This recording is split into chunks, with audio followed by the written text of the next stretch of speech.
Assalamualaikum warahmatullahi wabarakatuh. Nama saya Nenta Gistia Sudiartana.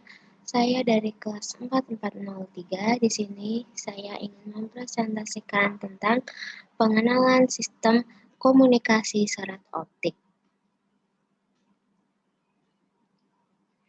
Materi yang akan kita pelajari saat ini adalah yang pertama, pengertian fiber optik, elemen dalam sistem komunikasi serat optik, jenis kabel optik, pengertian komunikasi serat optik, dan yang terakhir adalah aplikasi dari teknologi serat optik itu sendiri.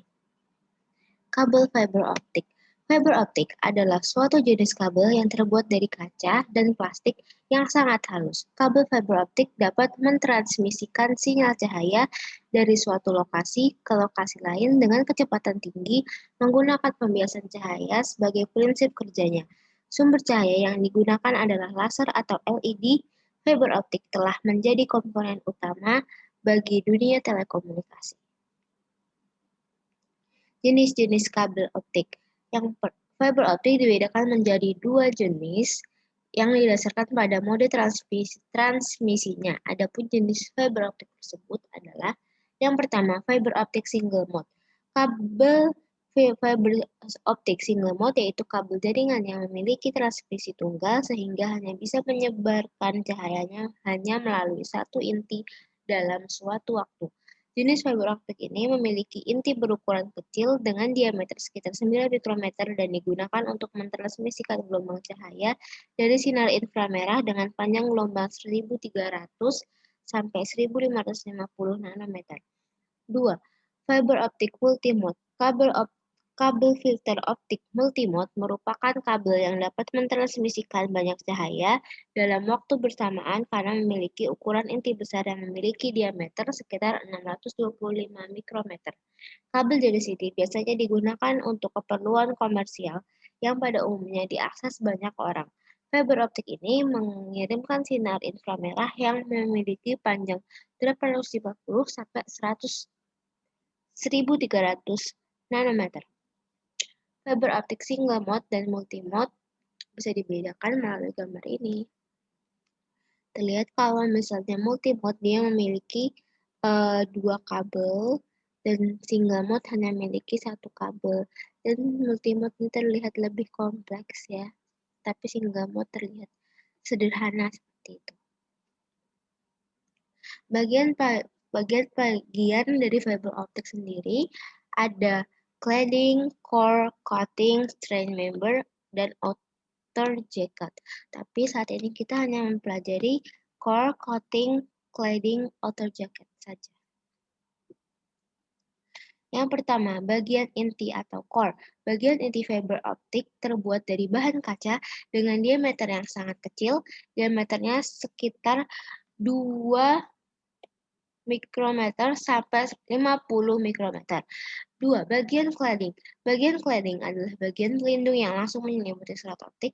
Biasanya ukuran cladding ini berdiameter 5 mikrometer sampai 250 mikrometer. Cladding terbuat dari bahan silikon dan komposisi bahan berbeda dengan bagian core. 3. Bagian coating atau buffer. Bagian coating adalah mantel dari serat optik yang berbeda dari cladding dan core. Lapisan coating ini terbuat dari bahan plastik yang elastik. Coating berfungsi sebagai lapisan pelindung dari semua gangguan fisik yang mungkin terjadi, misalnya lengkungan pada kabel, kelembaban udara dalam kabel.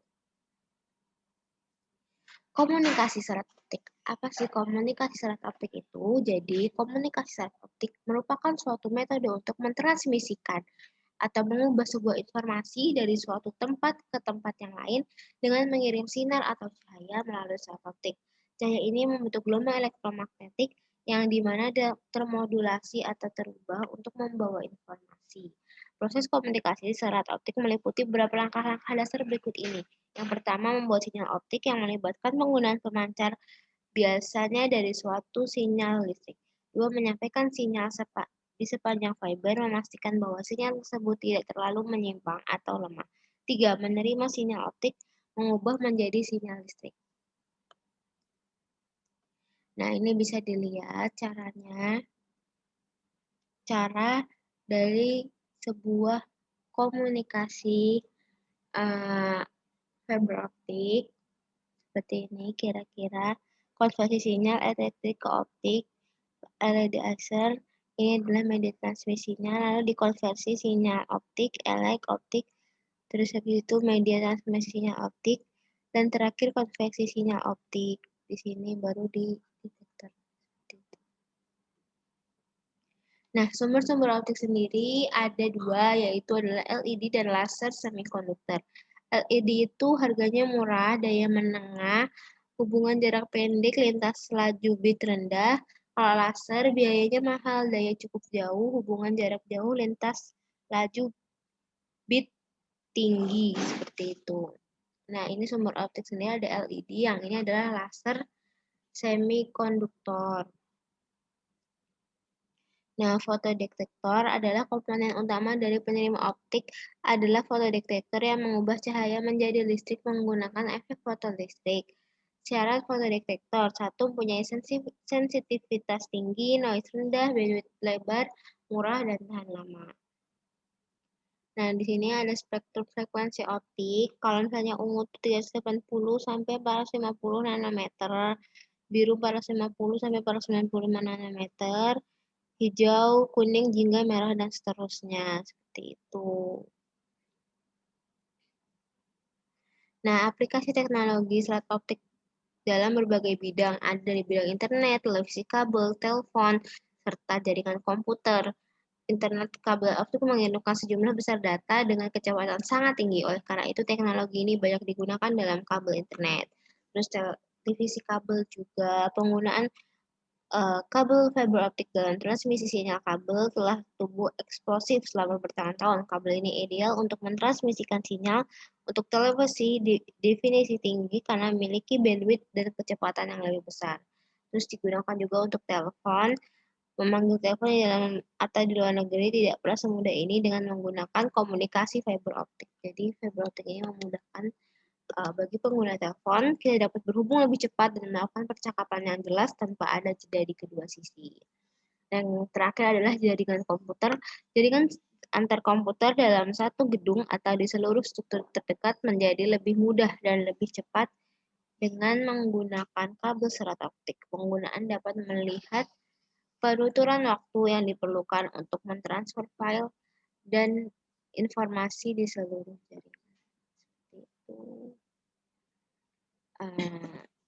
Baik, sekian presentasi yang bisa saya sampaikan. Kurang lebihnya saya minta maaf. Wassalamualaikum warahmatullahi wabarakatuh.